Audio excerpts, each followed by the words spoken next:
and good evening. I'm Melissa Idris. And I'm Sharad Kutan. Welcome to Consider This. This is the show where we want you to consider and then reconsider what you know of the news of the day. The Selangor state government has proposed a motion to increase the number of seats in the State Assembly. This as it marks a monthly increase of close to 90,000 new voters due to automatic registrations, which means Selangor's number of registered voters, standing at 3.6 million currently, will reach 4.6 million in just 12 months. But will adding more constituencies improve the functioning of representative democracy? Elizabeth Wong is the Selangor State Assembly person for Bukit Lanjan. She's also the chairperson of the Selangor Backbenchers Club. Elizabeth, we understand that representatives of the state have actually met with EC or Election Commission representatives about this. What has been the outcome of that? Well, we had the meeting on 30th of March, and to just summarize it, the Election Commission told us that they can't do anything to look into the delimitation exercise in Selangor because they are bound by, the federal constitution, and there's no request by the federal government to do so. I mean, I'm just going to put it very bluntly. They called the meeting. It was very kind of them to actually call us up. I've never sat in any meeting with the Election Commission. That was the first time. And they basically just told us how many new voters that we have. So it ranged from, now we have constituencies, with 80,000, 90,000, 100,000 voters. So, hooray for Selangor. But it's not good for the voters. Yeah, Elizabeth, could you help us understand, what is also behind the proposal by your government to increase the seats? Is the thinking that the increase in seats and perhaps addressing long-standing issues of malapportionment that plague the Malaysian electoral system, it will in fact improve, the functioning of our democracy? You are absolutely right, Sharad. But I think it's also because there are just so many new voters. Just to correct a little bit what you said earlier, I just want to give you the scenario. Back in April 2018, just before the general election, in Selangor there were about 2.4 million voters in Selangor, and that was already considered, the largest number of voters in any state. Today, after Undi 18, as well as the automatic registration of voters came into being end of December, that's about 3.64 million voters altogether. So we're talking about 50% more voters compared to the last general elections. I think it's high time to look into, to do this whole delimitation exercise all over again. On that note too, back in 2018, I think if we can recall, the federal government, the Election Commission, did do, some kind of, delimitation exercise. But back then, we all knew, back in 2018, it was nothing to do with delimitation. It was essentially gerrymandering. So back then even, we protested from the state. We protested as representatives and also as voters.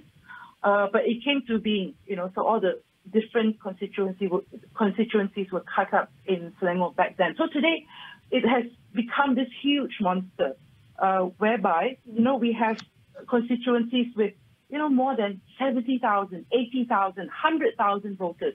And these are state seats. These are not federal seats. These are not parliament seats. So, okay, I just want to kind of better understand this. I understand the history of the redelineation exercise and perhaps the limitations at the federal level of how frequently we are able to do a redelineation exercise. I believe we've got about 4 more years left on the clock for that.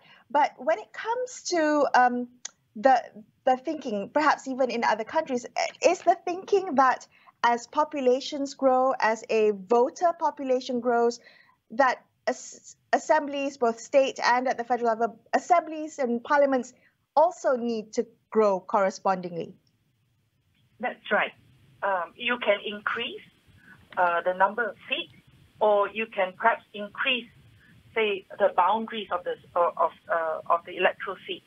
I mean, the general principle, and this is in fact very clearly, implied in the 13th schedule of the Federal Constitution, which is the general principle being the number of voters in each constituency in a state, it should be approximately equal. With the exception, of course, there must be some measure of weightage given to rural constituencies or constituencies which perhaps are in some disadvantage.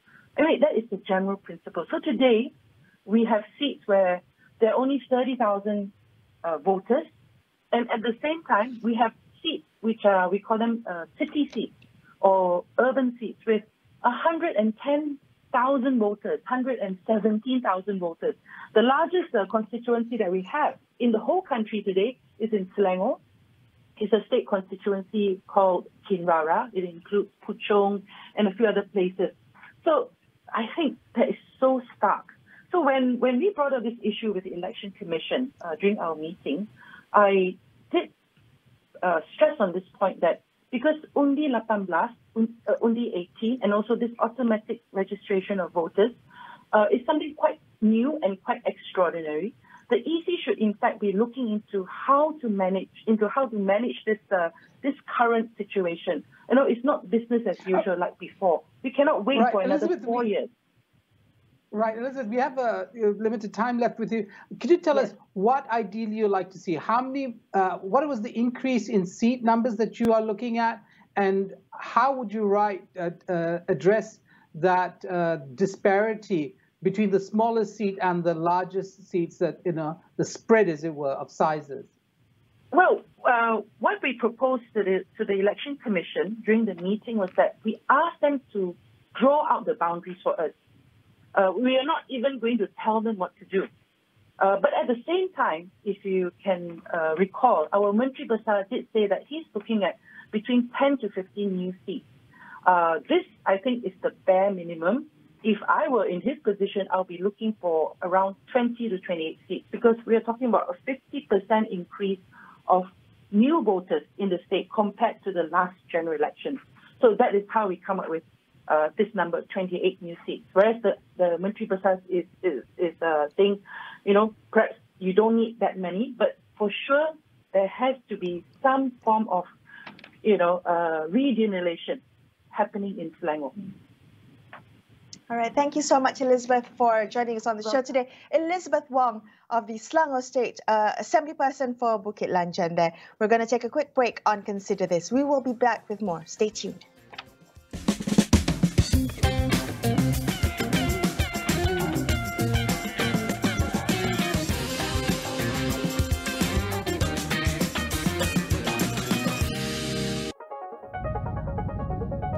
Ini masanya untuk Asia bangkit.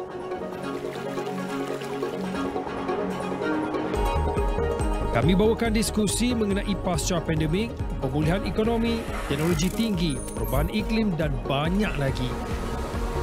Saksikan agenda AWANI Asia bersama pakar dan koresponden Asia kami setiap Sabtu 9 malam di Astro AWANI.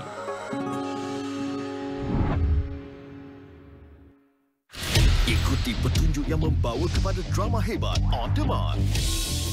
제가 잃을 게 더 없어 보여서요. Menghubungkan anda ke siri yang paling menarik. 건방 친구들. 우리 소 어디서? 이제부터 넌 살인마를 찾아. Kejutan yang tidak dijangka bakal menanti. 저와 함께 싸우셔야 할 겁니다. Segalanya bermula di sini. 당신이 가책 있습니까? 없습니까? Siri-siri terbaru dari Drama Kitchen On Demand. Stream di Ultrabox serta aplikasi Astro Go. Tiba masanya. Api seteru utama semakin membara. The Reds berhasrat mengelak daripada tergelincir bertemu The Red Devil. Dan dua gergasi London mengharungi laluan suka untuk 4 tempat teratas. pertembungan hebat yang mampu mengubah carta Premier League. Saksikannya secara langsung di Astro. Mutasi baharu varian Omicron iaitu XE masih belum dikesan di Malaysia. Adakah ianya mutasi yang ganas? Ada dua benda yang kita tengok dengan varian baru ini. Kebolehjangkitannya dan keseriusannya. Jangan kita alpa dan mudah lupa. Namun, amalan pemakaian pelitup muka dan penjarakan fizikal munasabah masih perlu diteruskan. Pemakaian pelitup muka adalah antara langkah pencegahan yang dapat mengurangkan penularan virus COVID-19.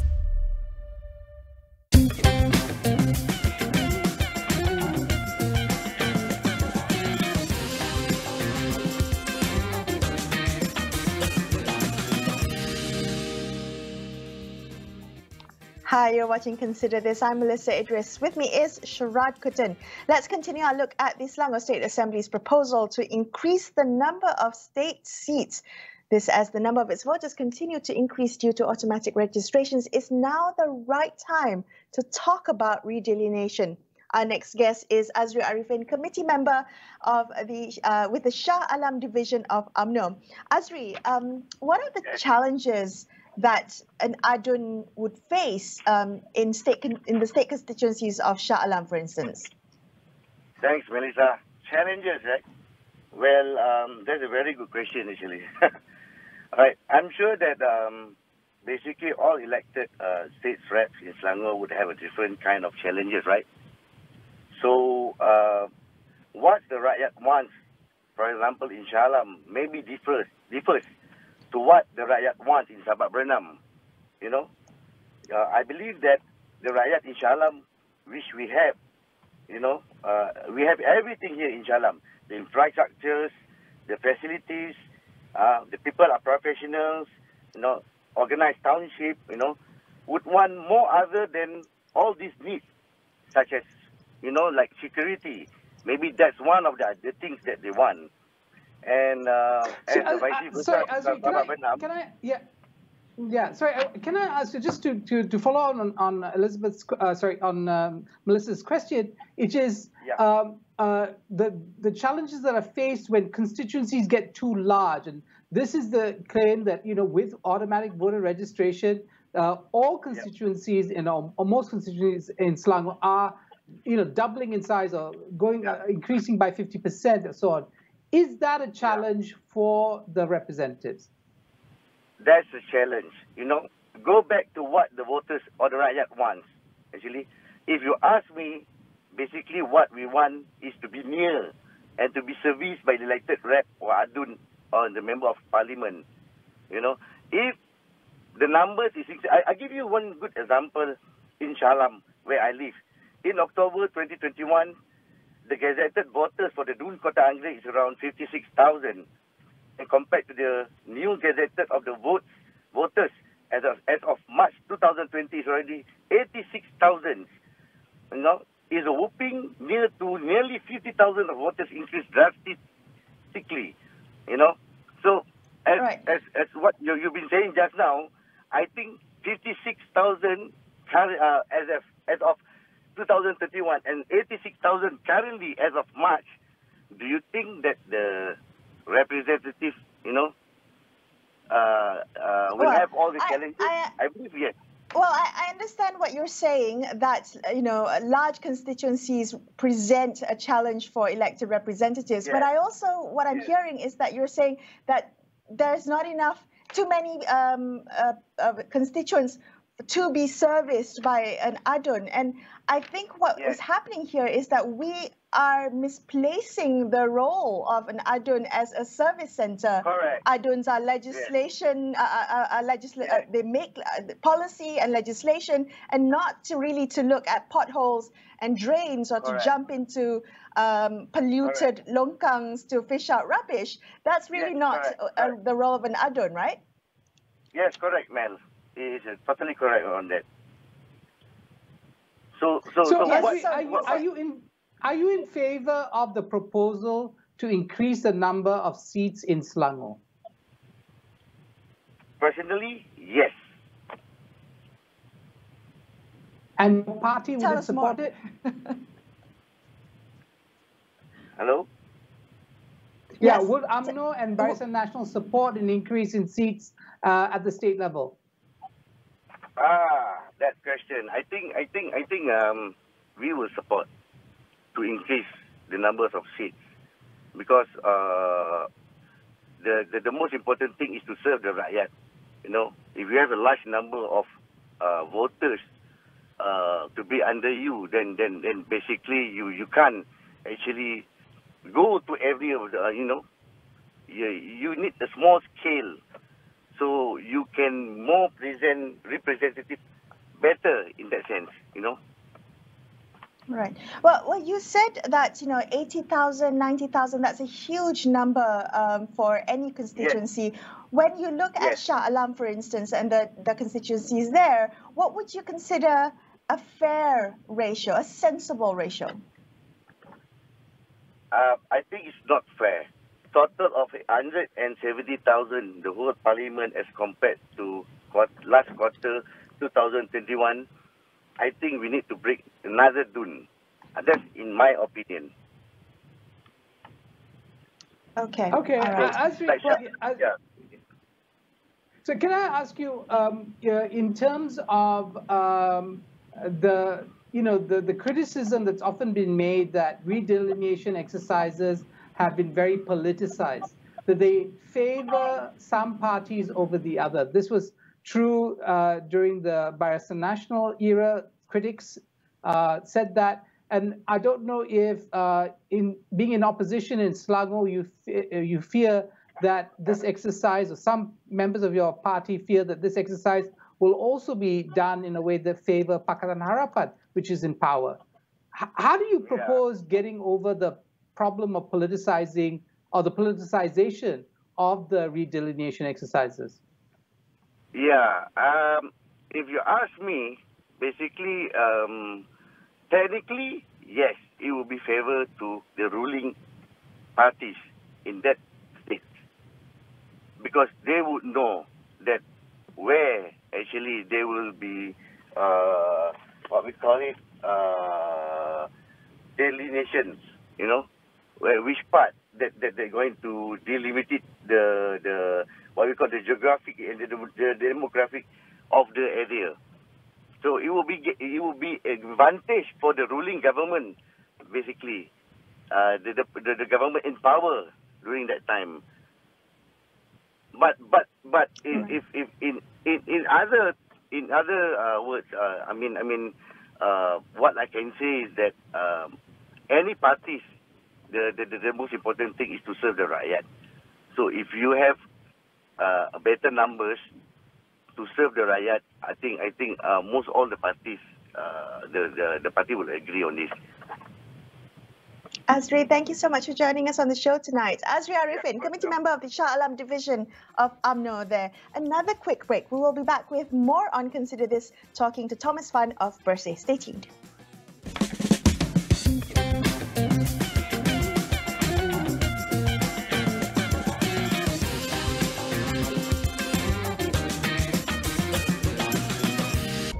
Untuk memastikan Malaysia ada ke depan kita boleh maju, hentikan spekulasi adalah Melayu balik kepada support system. Bukan orang yang membuat polisi. Kalau itu yang dikehendaki, fine, mungkin kita berbeza pandangan, tapi kita mempunyai kuasa yang boleh menentukan budaya di masa hadapan. Polisi yang mesra wanita sudah tentu dia akan datang daripada pemimpin wanita.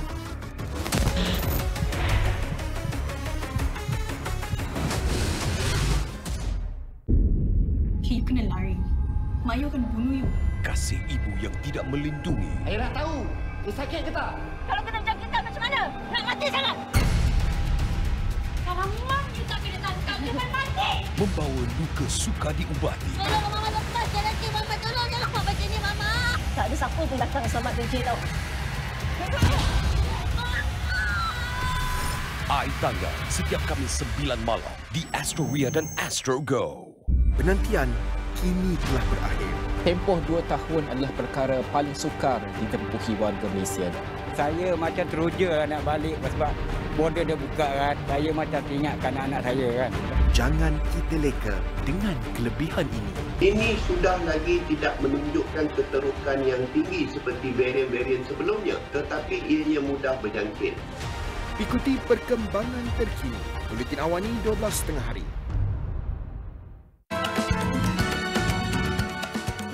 Kami mengalu-alukan kedatangan pelancong dari luar negara untuk kembali berkunjung ke Malaysia bermula 1 April 2022. Saya yakin kemesraan keluarga Malaysia yang kaya dengan adat serta budaya dapat mencuit hati pengunjung dari seluruh dunia untuk datang melancong. Malaysia to the Asia. Jadikan Malaysia destinasi lestari kaya budaya.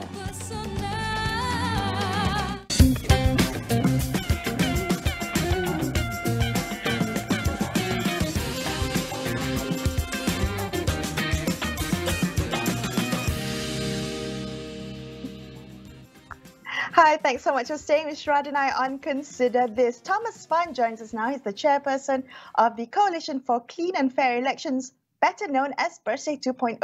Thomas, the Selangor State Assembly's proposal to increase the number of state seats because they're seeing the number of voters increase or continue to increase significantly due to automatic voter registration. Do you think the issue at hand is simply about creating more seats, more elected representatives as a voting population increases? I think for a long time we have always highlighted that Selangor is underrepresented. In other words, it has a huge population and voting population, but not enough parliamentary seat or even a Dun seat.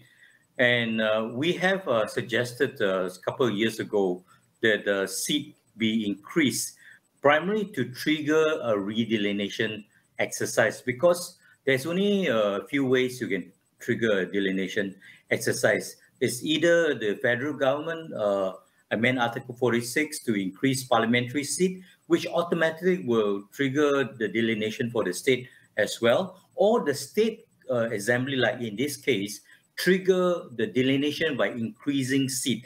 But I want to say very clearly, let's be under no illusion.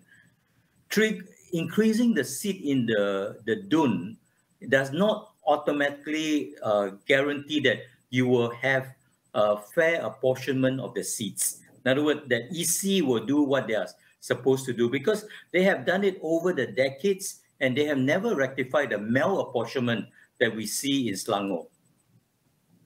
Thomas, the timing of this proposal, is it slightly odd considering Pakatan Harapan has been in power in Selangor for now a third term, right? And there was a time when the Pakatan Harapan was in power also at the federal level.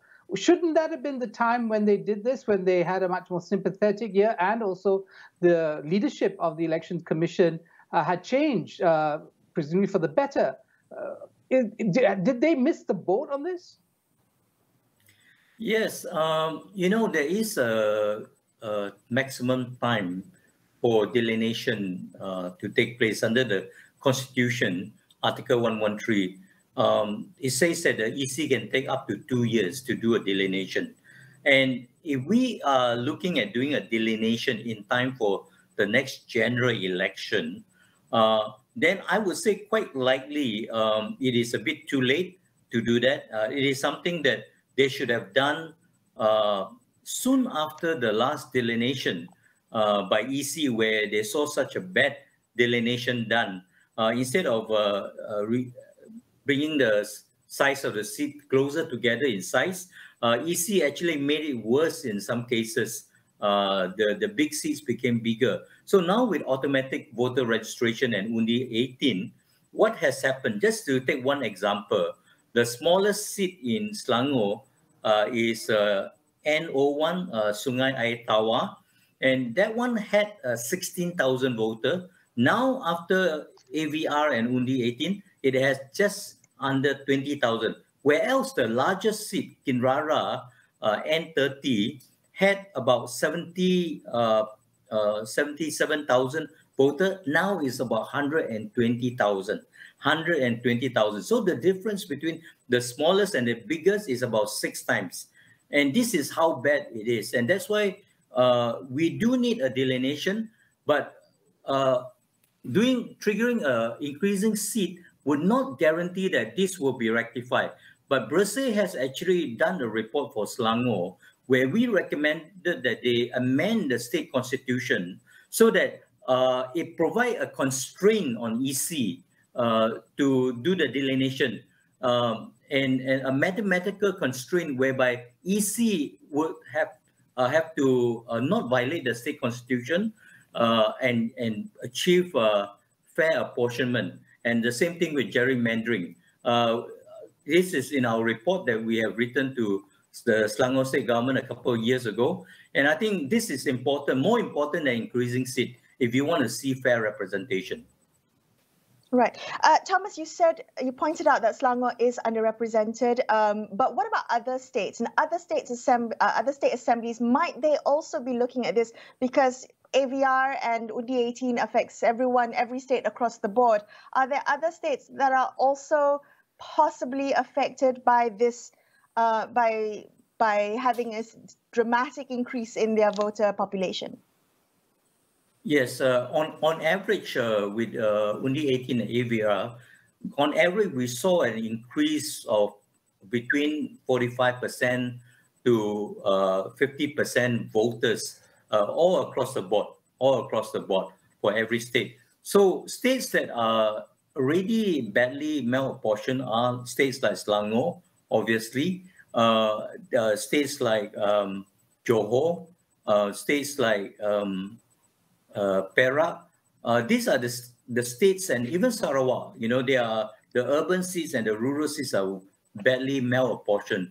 But again, triggering a redelineation and letting the EC decide how the boundaries are drawn, to me is a mistake, because as long as we have an EC that is not truly independent and professional enough to follow the constitutional guideline as laid out in the 13th schedule of the Federal Constitution, that every constituency should be approximately equal in size. If the EC is going to interpret 5 to 1, 5 times to 1 or 6 times to 1 as approximately equal, we are still in trouble, even if you increase it. So that's not going to solve the problem. Right. So what is the solution? And, especially the perception between the contending stakeholders that any exercise is a political one. How do we get over that hump? Well, I think the real long-term goal is to ensure that the Election Commission is independent in the way the commissioners are appointed. Right now, it is the sole prerogative of the Prime Minister to appoint every commissioner or recommend to the King to be appointed. So there's no other. So we recommend that the appointment process be brought under Parliament that is represented by people from both sides, so that there is several layers and the public could nominate candidates. So that's one thing. Second thing is that in terms of budgeting and staffing as well, now is getting the money from the Prime Minister's department, but it has to have its own budget so that it can truly function independently and professionally. Then you can have a fair election. This is the most important issue when it comes to fair election, the boundaries. Thank you so much, Thomas, for joining us on the show tonight. Thomas Fan from Bersih 2.0, wrapping up this episode of Consider This. I'm Melissa Idris. And I'm Sharad Kuttan, signing off for the evening. Thank you so much for watching. Good night.